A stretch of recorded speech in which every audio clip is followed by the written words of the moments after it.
Capítulo 34. Su rincón. Al levantarse y asomarse a la ventana, como solía hacer, se sorprendió al verlos completamente abrazados, sin ropa y dormidos profundamente.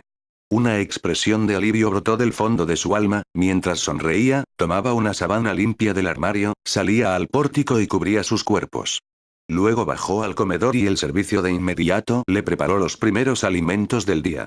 Volvió a subir para ponerse el bañador, chanclas, un polo y con la toalla al hombro volvió a bajar para dirigirse a la playa, darse un baño matutino en el Caribe y recordar a su amada.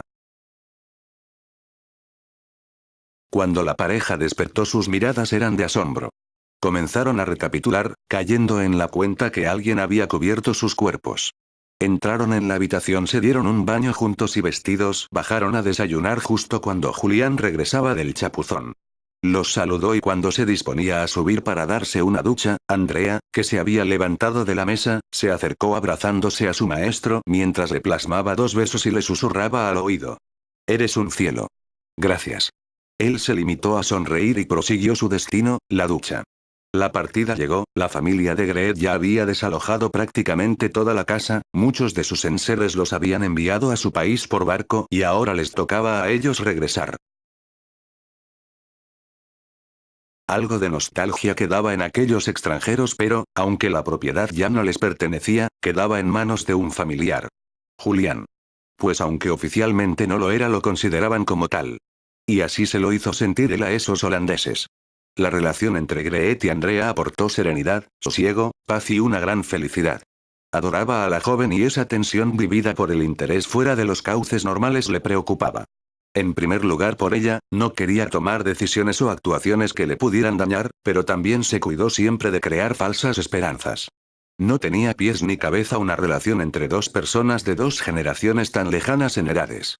Viera por donde lo viera, le parecía increíble que pretendiera verlo con esa normalidad que da muchas veces la inconsciencia de los adolescentes. Como ella partió a España 2 semanas más tarde, lo estuvieron hablando en los paseos por la cala en esas noches incomparables del sureste de Costa Rica. Cómo seguía adorando a ese hombre, pero ahora sus sentimientos eran similares a los de su papá o a sus abuelos. Sonrieron con su comportamiento y los esfuerzos que hacía él para no dañar a una persona en formación. Recordaron la noche del faro y el convencimiento que tenía de lanzarse después de despedirse de él. Así como su capacidad para convencer. Los asesinatos de esa noche los recordaron y Andrea se asombraba de la facilidad que consiguió apartarlo de su mente. La culpa de ello no fue otro que el hombre que le acompañaba en esos momentos en sus paseos mágicos. En la puerta de embarque, viajaría en compañía de papá y de su mamá, se abrazó a sus abuelos, para girarse hacia Julián y fundirse en un abrazo que solo terminó cuando sus padres le daban prisa, pues iban a cerrar el embarque. Tenía ya a los empleados de la constructora en casa. La última semana habían estado preparando todo y derribando parte de la casa que se iba a modificar. Esa mañana acudieron para comenzar ya con la remodelación. Con lo último que se meterían sería con el terreno adyacente. Al regresar del aeropuerto, volvió solo, ya que los abuelos se fueron en su coche hacia la finca. Él fue directamente a su nueva cabaña para seguir personalmente las obras. El terreno tenía una gran salida a la cala y en su parte izquierda, al final había un pequeño recodo de rocas, que parecía un puerto natural. Consiguió los pertinentes permisos para, aprovechando los agentes naturales, construir un hangar, comprarse una embarcación y amarrarla en aquel lugar.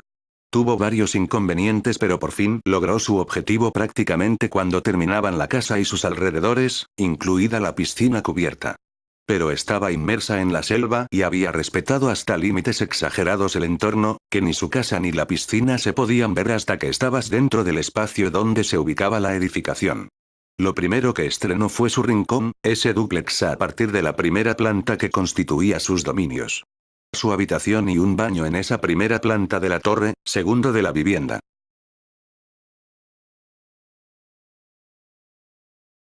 Remodeló y modernizó las 3 habitaciones de la primera, junto a la construcción de un baño dentro de la habitación y con los otros 2 baños los reformó para que se pudiera acceder desde las otras 2 habitaciones. Quedando esa zona para cuando la familia holandesa se desplazara a Costa Rica. en esa torre que culminaba con un inmenso despacho donde el techo era una gran bóveda transparente.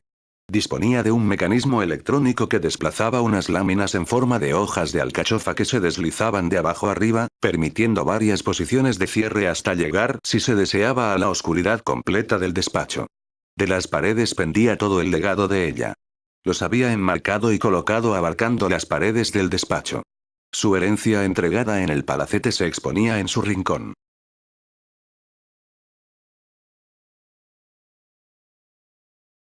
Pasaba, horas y horas, tumbado en una gran hamaca que pendía de uno de sus muros, para amarrarse a un poste que emergía del suelo cuando pulsaba un botón. Por las noches contemplaba las estrellas, y recordaba cada uno de los segundos que pasó con ella.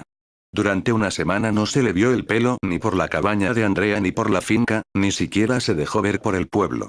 De vez en cuando se cruzaba con algún nativo que se acercaba al mar en la cala y lo veía entrando o saliendo del agua. Lloró como no recordaba, durante esa semana, perdido en su rincón. Cuando conectó su ordenador se llevó una buena reprimenda de Andrea, pues había tratado de contactar con él y le había sido imposible tanto por teléfono como por internet. Se disculpó y le dio toda clase de explicaciones que aquella criatura precisaba, pues los 2 últimos días estaba histérica ya que ni sus padres, ni sus abuelos sabían nada de él. Al finalizar la conversación con Andrea, se levantó de la mesa del despacho y al aproximarse a la pared se quedó leyendo uno de los legados de ella. Llevaba fecha del 25 de abril, justo una semana antes de perderla. No había iniciado su lectura cuando sus lágrimas se deslizaban. Las enjugó con el pañuelo y comenzó su lectura. Holanda, 25 abril. Aquí estoy de nuevo sufriendo, no por la quimioterapia, más bien porque me separan de tu lado. Creo que la mejor medicina que estoy recibiendo eres tú, con tu cariño, tu comprensión. Has sido capaz de hacerme comprender que cada milésima de segundo merece vivirla. ¿Cómo podemos ser tan inconscientes de esas pequeñas cosas que no valoramos? Tú me has enseñado a disfrutarlas y puedo asegurarte que desde entonces comencé a vivir. A vivir con intensidad, a disfrutar de las pequeñas cosas, pero sobre todo a compartirlas contigo. No sé cuánto durará este paraíso junto a ti, pero el Señor me compensó con creces al permitir que me cruzara en tu vida. Sé que no me queda mucho, porque aunque viviera una eternidad junto a ti sabría a poco, pero la felicidad que me rodea me hace olvidar el pasado y no pensar en el futuro. Solo me permite vivir con intensidad cada instante. Me gustaría pedirte perdón por separarte de tu familia, de tus amigos, de tu... El llanto le atenazó. Le fue imposible seguir con la lectura. Se inclinó sobre la pared para desahogarse con un llanto sin freno. ¿Cómo podía pedir perdón un ángel como aquel, que le había devuelto a la vida tras la pérdida de sus amigos? ¿Cómo podía decir que le había separado de su familia? Si su familia era ella. Por fin, cuando sus lamentos, sus lloros, sus recuerdos le permitieron, prosiguió con su lectura. Ambiente, de tu prometedora carrera. Deseo darte las gracias por dejarlo todo para estar a mi lado. Si hay puestos en el cielo seguro que te ponen junto al Señor, y por descontado yo a tu lado. Sé que cuando no esté no te harán falta estos escritos, pero es una forma de estar contigo en estas circunstancias que me separan de ti y que cuando los leas podré desde allá arriba comunicarme de nuevo contigo. ¿Te acuerdas de aquella frase que me escribiste, en una servilleta de la cafetería donde acabábamos de desayunar cuando sentados en aquel banco junto al lago me la entregaste? Te la recuerdo y te aseguro que estoy plenamente de acuerdo con ella. Solo existe un amor para cada ser y no tiene principio ni fin. Nació con la creación y como la vida eterna, es eterno. De ahí la importancia de saber cuál es el nuestro. Y estoy seguro que el mío eres tú. Por eso, mi amor, jamás podrá haber otra mujer en mi vida. Bueno, parece que esto se acaba el martirio de estar separada de ti. Ahora cuando salga de la sala, ahí estarás abriendo tus brazos para unirnos en uno solo y compartir cada instante hasta que de nuevo estos inconscientes nos vuelvan a separar. No se dan cuenta que lo único que necesito eres tú. Te mando ese premio Nobel que dices que recibes cuando nuestros labios se humedecen al unirse y la química se encarga de endulzarlos. Te quiero. Te quiero como jamás pensé que se podía amar. salió al pequeño porche de su despacho para calmar sus sentimientos mirando el mar, refrescando su rostro con la brisa marina, mientras el roce con su piel le transportaban hasta ella para compartir sus deseos, sus anhelos de reunirse en la eternidad, para no volver a separarse nunca más. ¿Cómo se puede explicar tanto dolor y tanta felicidad cuando se trataba de ella? Qué maravillosa era la vida, pero qué infinitamente injusta resultaba. Envuelto en esa sensación mágica que proporcionaba aquel rincón del mundo, sus sentimientos se mezclaban, sintiendo ese amor profundo, sintiendo a su amada a su lado, disfrutando del roce de su cuerpo con el suyo. Y ese amor eterno, ese que el Ser Supremo le designó antes de la creación, seguía presente a su lado y en sus sueños o en su soledad se hacía más patente, para compartir durante toda la eternidad. Entró en casa, estuvo tentado de sentarse al ordenador, pero abandonó la idea y bajó a buscar la cala. Se descalzó y con esa aureola que le acompañaba, sin lugar a dudas el alma de su amada, paseó con los pies mojados por el linde de la playa conversando con ella, entrelazando sus manos, sus cuerpos, sus labios. Recordaba la frase del premio Nobel. Andaban paseando cuando él se detenía de pronto y le sorprendía al requerirle un premio Nobel. Recordó aquella noche cuando paseando por los canales de Ámsterdam, en lo más alto de uno de los múltiples puentecillos, se paró de repente y se lo solicitó. Entonces ella le preguntó el porqué de esas palabras para compartir sus químicas. Se lo aclaró de inmediato. Era parte de la letra de una canción, cuyo autor era dominicano. Sin saber el porqué se desconectó de sus pensamientos y recuerdos y comenzó a cantarla. Cuando te beso, todo un océano me corre por las venas, nacen flores en mi cuerpo cual jardín, y me abonas y me podas soy feliz, y sobre mi lengua se desviste un ruiseñor, y entre sus alitas nos amamos sin pudor, cuando me besas, un premio Nobel le regalas a mi boca. De nuevo las lágrimas surgieron recorriendo su rostro. De nuevo la sonrisa, la felicidad, de nuevo todo su ser se inundaba de un amor sin freno. Se giró cara al Caribe, elevó sus brazos y mirada hacia un cielo cambiante de color, de luz, de nubes, de aves y chilló como un niño su nombre. Anki. Mientras se introducía en sus aguas hasta que le cubrieron por completo. Unos 40 segundos permaneció sumergido para salir de un salto, sacando del agua hasta los muslos. Al caer de nuevo sobre las aguas, nadó con ropa por espacio de 10 minutos. Luego se aproximó a la playa y cabizbajo, regresó a casa para darse una buena ducha y cambiarse de ropa. Antes de prepararse algo para cenar telefoneó a los abuelos de Andrea. Allí no entraba el servicio.